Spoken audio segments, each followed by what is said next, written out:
Friends, মই আজি এটা কবিতা আবৃত্তি কৰিবলৈ লৈছোঁ নিজৰ স্বৰচিত মোৰ গাঁৱৰ চিনাকি আহি। এই কবিতাটো মই নিজৰ মনৰ প্ৰতিবিম্ববিলাক ভাহি অহাৰ এটা কবিতালৈ ৰূপান্তৰিত কৰি আজি আপোনালোকৰ আগত আবৃত্তি কৰিবলৈ লৈছোঁ।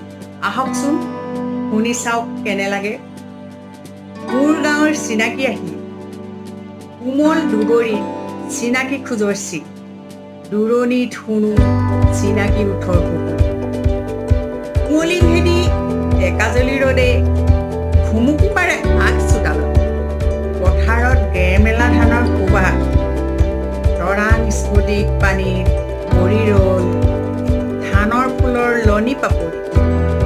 হিমঘনা পুৱা শেৱালিৰ গোন্ধত আহিনৰ বতৰা, মোৰ গাঁৱৰ উশাহত বাজি থকা সেউজীয়া ধাননি ডৰা।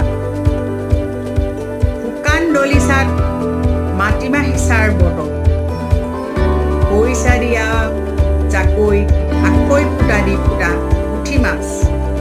কপৌ চৰাইৰ দোনত চুপ খাই উঠিলোঁ আহিন অহাৰ বাতৰি পাই।